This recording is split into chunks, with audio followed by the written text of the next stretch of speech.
Bem-vindo a uma nova saga na busca pelas origens. No caminho que vamos trilhar a partir de agora, você vai se encontrar com um velho conhecido. Este, que ao mesmo tempo tão familiar, permanece por milênios como uma incógnita. E exatamente por isso nos faz indagar quem de fato é este ser? De onde veio? Para onde vai? Essas perguntas que surgem de um jeito tão simples propõem uma investigação não apenas sobre o modo como surgiu. A busca por sua origem é, em última instância, a busca por seu destino. Bem-vindo a um encontro com este que é você, sou eu, e também os outros 7 bilhões e meio de outros seres com quem dividimos o mesmo nome, humano.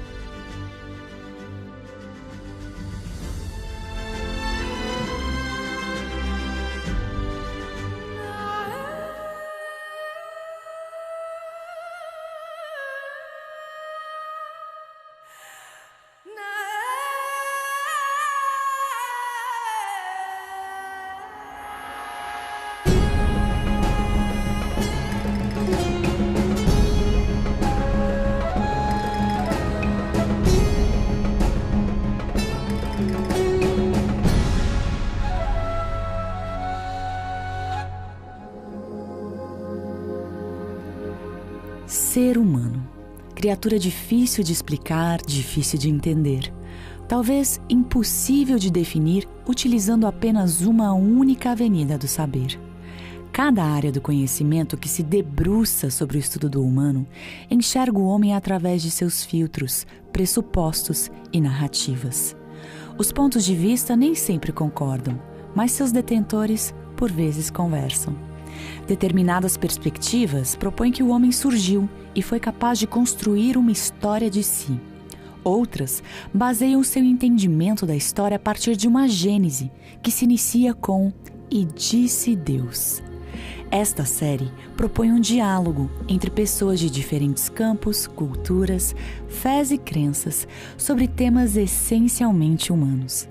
Ao longo desses episódios também iremos até a Grécia, para entender de que modo a civilização grega assentou as bases para todo o conhecimento e reflexão que o Ocidente, de modo geral, produziu.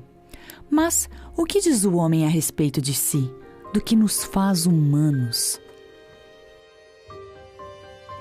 Essa pergunta, o que nos faz humanos, é uma pergunta extremamente complexa, porque, afinal de contas, ela tem ocupado o pensamento de muitas pessoas, tanto os filósofos, sacerdotes de todos os tipos, e as pessoas que não são nem filósofas ou sacerdotes, desde que a gente se entende por gente, né? Desde o começo da história. Ao longo da história a gente teve diversas formas de definir o ser humano, né? Tem pensadores que dizem que uma noção de humano, de humanidade, como algo, como um todo unificado, algo que nós temos em comum uns com os outros, isso daí veio a surgir só assim 9, 10 séculos antes de Cristo. Eu diria que um dos pontos-chave foi a definição de Aristóteles do humano como sendo o animal que fala, né? E o animal que faz política. É interessante que a primeira característica que nos separa dos outros animais é justamente a nossa racionalidade. Então Aristóteles, um filósofo grego que viveu lá há 2.500 anos, quando ele se defrontou com essa questão, o que faz do ser humano diferente dos outros animais? Ele ficou com um problema porque, em muitos aspectos, nós somos parecidos com os outros animais. Hoje, pela genética, a gente sabe que nós compartilhamos 99% dos nossos genes com outras espécies, com os macacos, com algumas espécies de primatas e assim por diante. Mas o que dá o estalo para a gente ser humano? E Aristóteles chegou à conclusão que era aquilo que os outros animais não têm, a nossa racionalidade. O cristianismo reconhece-se e desempenhou um papel muito significativo também, colocando uma definição de humano como o ápice da criação de Deus, enquanto nos gregos e no cristianismo clássico havia uma noção de humano bastante exaltada. Na modernidade já tinha um aspecto ambivalente. Tinha, por um lado, a razão como sendo a mola mestra das intervenções no mundo, mas ao mesmo tempo um deslocamento já da Terra do centro do universo, né? Então, até então, Terra era o centro do universo e o ser humano o animal máximo que habitava a Terra. O ser humano, né, ele foi definido no século XIX por um grupo de cientistas como Homo sapiens. E alguns até calcaram na tinta e escreveram Homo sapiens sapiens. Né?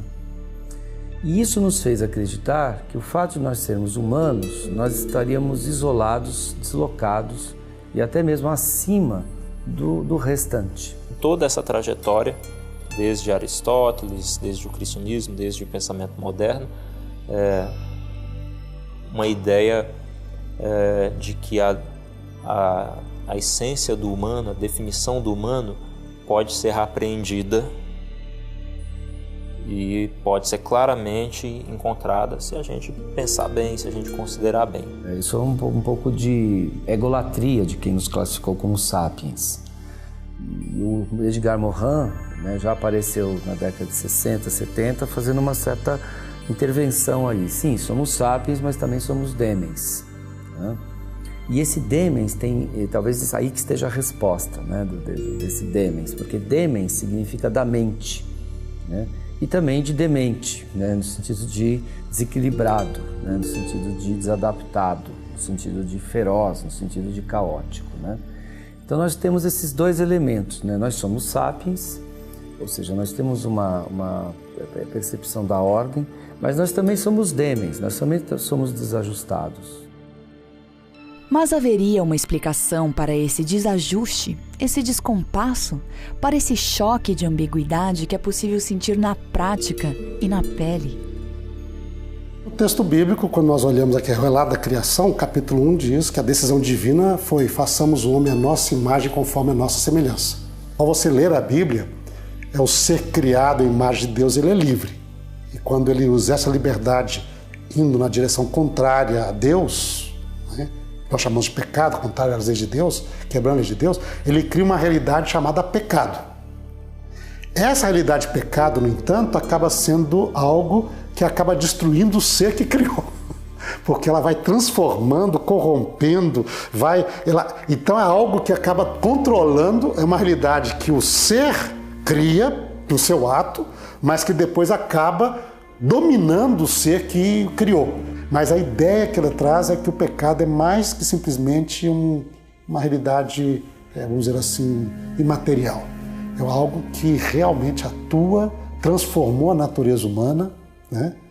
Corrompe a natureza humana, né? E só a graça de Deus e o Espírito Santo para poder ir trabalhando e revertendo aquilo que ele fez conosco. As maneiras como o ser humano enxergou a si mesmo ao longo de sua caminhada de contemplação e observação foram, de certa forma, uma espécie de espelho que refletiu diretamente sobre sua escala de valores, iniciativas e ações. Afinal, o modo como me vejo é fator essencial para formar o modo como vejo o outro e também o jeito como encaro a vida. O marco para a transição para uma concepção pós-moderna de humano começa com Nietzsche, né, e outros pensadores a partir de então, questionando assim, nós podemos efetivamente definir a essência do humano? Então Nietzsche argumentou, não, o ser humano é o animal a se fixar. Aquele que não tem como a gente dizer, é o animal falante, é o animal político, é o filho de Deus, é o centro do universo, é a razão. Falou, né? Na realidade, o ser humano, ele vai, a cada época, ele vai se encontrando, aquilo que ele vai sendo, vai se definindo no seu próprio fazer. Na realidade, o Nietzsche diria, até mesmo os indivíduos vão se vendo de forma autoconstruída, também sem ter uma determinação externa, palpável, clara, definida. E eu acredito que isso daí que pavimentou o caminho para uma noção de pós-humano. Então eu acho que não existe uma resposta única para o que significa ser humano.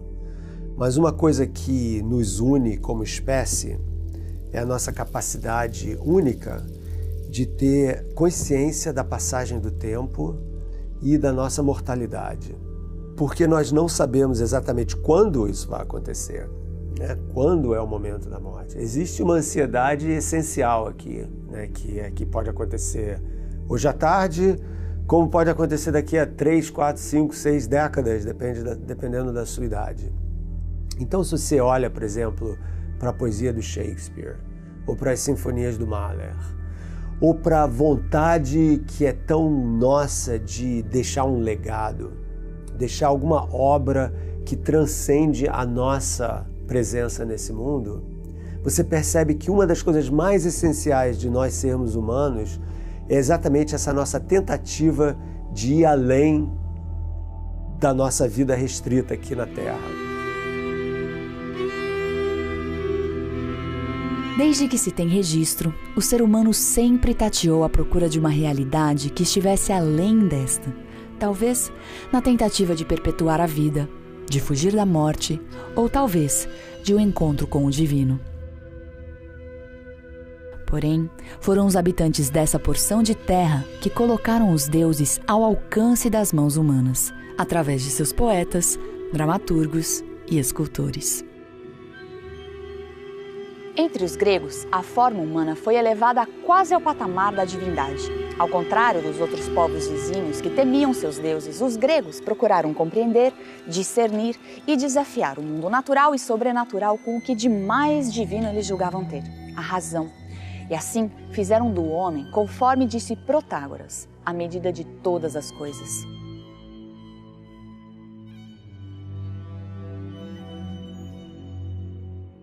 Mas será mesmo possível ao homem ser a medida de todas as coisas? Não haverá um infinito que nos escapa, algo não mensurável pelo pensamento, que não se possa alcançar a palmos, pés e polegadas? O que é isso que nos permite entender que somos limitados pelo tempo, ao passo que nos faz suspirar pelo prolongamento de nossos anos?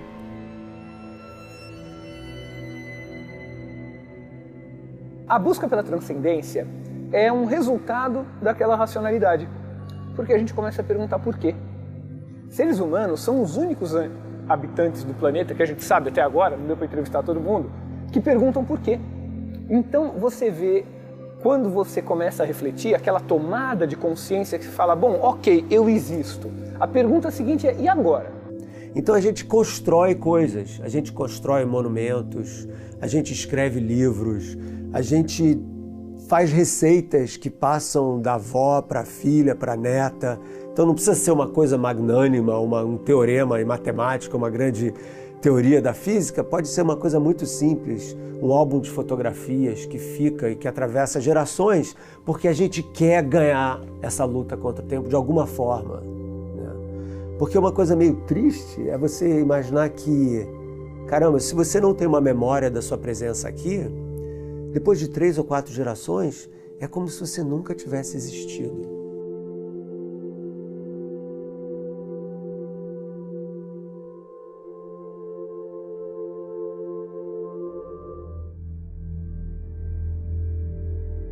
Um filósofo bem famoso do século XX, Jean-Paul Sartre, nos lembra que ter escolha é a coisa mais desesperadora que tem. Porque eu sou obrigado a tomar decisões e me sentir responsável por essas decisões. E então eu começo a perguntar, porque eu tenho essa razão. O animal não tem essa noção. A vida dele, por mais que ele tenha uma racionalidade latente, e quem tem, eu não quero puxar briga com quem tem cachorro e com gato e outros bichinhos, eles têm uma racionalidade latente, eles têm uma afetividade fantástica, mas eles não têm esse passo decisivo que é perguntar, e agora? Por quê? O que acontece depois? Para que eu estou fazendo tudo isso? Por que eu estou existindo? Por que eu nasci? Ok, biologicamente eu sei que eu vou nascer, viver, morrer, mas e o que vai além? Eu acho que uma coisa que define o ser humano com certeza é a capacidade de fazer perguntas que ele não tem resposta, né? O fato de que fazer essas perguntas é essencial para ele, porque se não fosse já tinha desencanado, né? Ou seja, o fato dele não conseguir não fazer essas perguntas, ou seja, essas perguntas que dão sentido à vida, do tipo, de onde eu vim, porque eu estou aqui, para onde eu vou. o modo como ele responde isso das mais variadas formas. Então, às vezes você encontra sentido no trabalho, você encontra sentido nos afetos, você não encontra sentido em lugar nenhum e se torna um consumidor de remédios antidepressivos. Ou seja, eu acho que uma coisa, entre tantas, porque a pergunta é muito vasta, entre tantas, eu diria que uma coisa que caracteriza o ser humano é ser uma espécie que, além de precisar de comida, água e ar, busca significado nas coisas. Essa pergunta pelo sentido é uma pergunta que a racionalidade faz, mas, curiosamente, a racionalidade nem sempre consegue responder. Então, nós somos seres altamente perguntadores. E, para sorte nossa, nós não temos todas as respostas. É difícil você falar sobre si mesmo. Seria diferente se você falasse o que é um avião. Você consegue se separar fisicamente, geograficamente, talvez até historicamente, daí olhar para trás e ver o que está acontecendo com esse objeto para poder descrever sobre ele. Quando você fala do que é o ser humano, você nunca tem esse distanciamento, porque você está falando sobre um tópico, na verdade você está falando sobre si mesmo. Então, de certa forma, é uma introspecção que quando você está descrevendo, elaborando qualquer coisa sobre antropologia. Anthropology is, of all the social sciences, probably the broadest conceptually. I mean, if you were to turn open a textbook, it would often say it's really about humankind. From what makes anthropology an interesting discipline is that we look at it from the perspective of evolution and biology. How did the species come into being? How does our even modern biology shape our lives today? We look at it from the historical perspective, as I do as an archaeologist, going all the way back to when our ancestors made the first stone tools, to cultural anthropologists who study contemporary human societies and trying to grasp an understanding of their diversity and why are we both in some ways all alike, in other ways are we different. And the last area of anthropology is linguistics, because of course, while maybe we no longer would say that humans are the only ones with language, language is such an essential part of being human. How did it come into being? And how does it continue to shape us?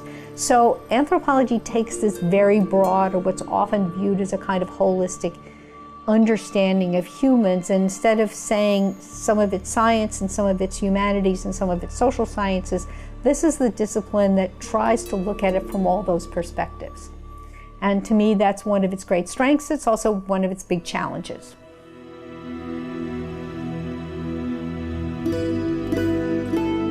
A antropologia é a lente das ciências sociais que se volta para observar o ser humano à procura de indícios de sua origem e dos modos como foi transformando-se e tornando-se um agente de transformação.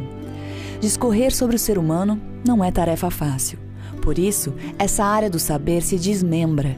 Afinal, o humano é ser complexo. Contudo, os modos de compreender e explicar sua origem, trajetória e destino divergem.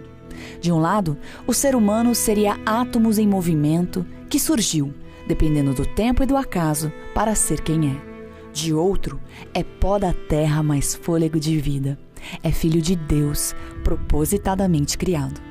Conhecer os princípios, implicações e repercussões práticas desses sistemas de compreender e explicar não somente o humano, mas a vida como um todo, é algo determinante para fundamentar escolhas legítimas.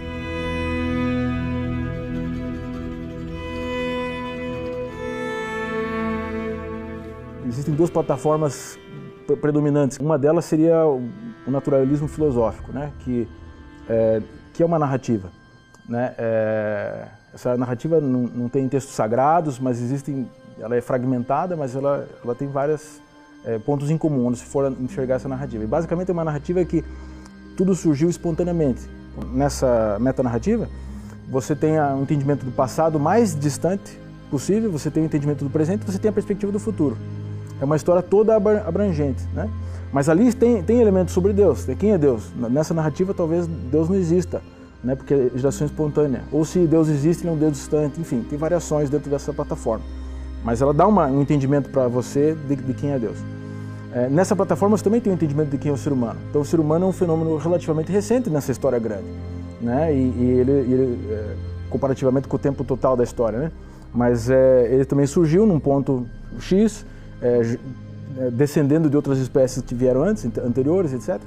E o ser humano seria o topo da cadeia evolutiva aqui no nosso planeta, né? E tem perspectiva para o futuro. Então é uma narrativa que coloca mais ou menos esses dados lá. Uma outra narrativa que é bastante importante é a narrativa bíblica. Tanto o naturalismo filosófico como a narrativa bíblica, eles não têm problemas, por exemplo, com a ciência experimental. Mas quando você vai para a parte que sai da experimentação, quando você vai para, por exemplo, questões de origens, que nós não estamos lidando com experimentação, nós estamos lidando com história, nós estamos lidando com singularidades, coisas que aconteceram no passado distante que não podem ser testadas, né? O máximo que nós podemos fazer é utilizar ferramentas da ciência para observar os rastros dessas histórias, né? Então, quando nós vamos para essa parte da ciência histórica, daí você vai ver grandes incompatibilidades entre as duas narrativas. As conclusões que o homem tem a respeito de si e de sua origem talvez expliquem o porquê, em determinadas épocas, a física se desenvolveu mais que a biologia, ou os motivos pelos quais a religião se afirmou contrapondo-se à mitologia. Um olhar atento à história também pode apontar as razões pelas quais o ser do humano foi sendo substituído pelo que se faz, pelo que se tem, pelo que se aparenta ser.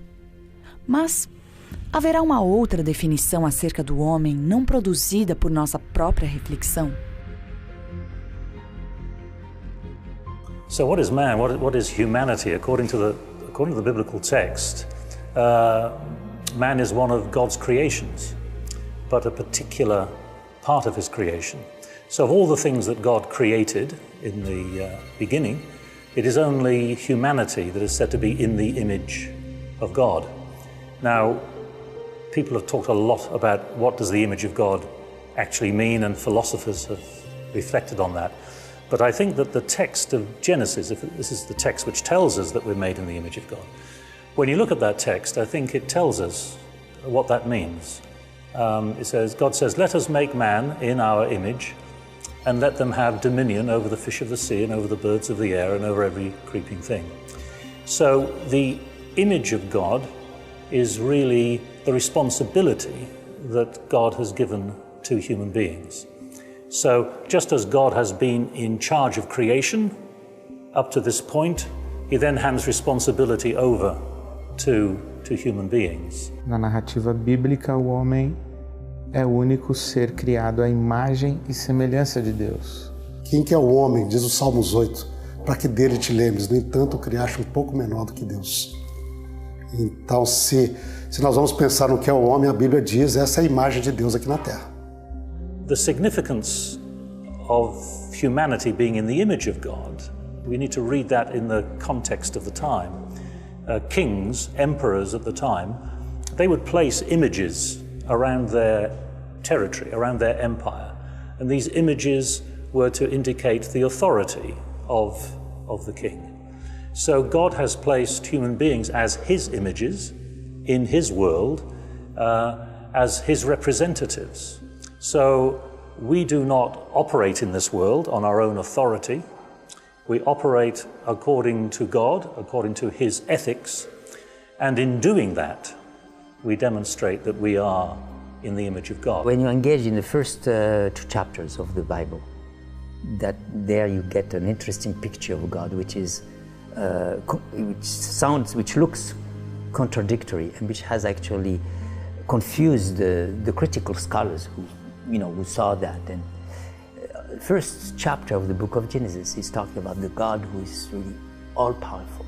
He's the God who is called Elohim. He's the God of God, and he's the highest God, the great, the most powerful entity, And man is just a little dot of dust in the whole thing. As soon as you get to the second creation, which is a story which is in parallel with the first one, that is, there is some literary complementarity between the two, the picture changes.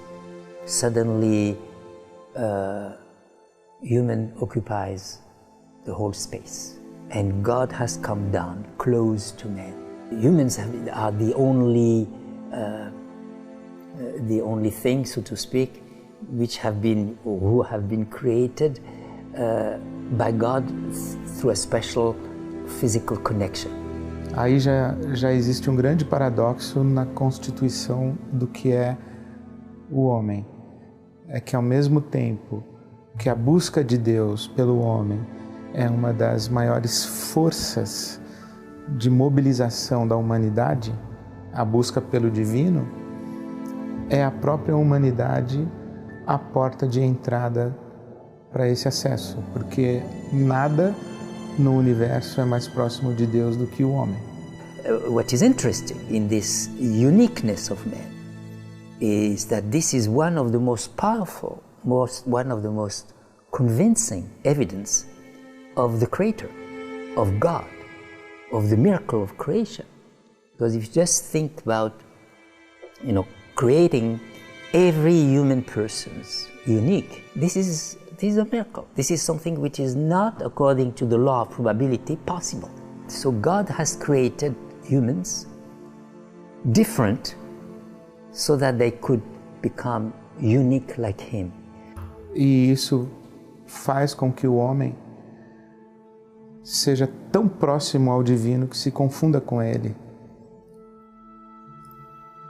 O que constitui outro paradoxo é que ao confundir-se com Deus por ser tão próximo dele,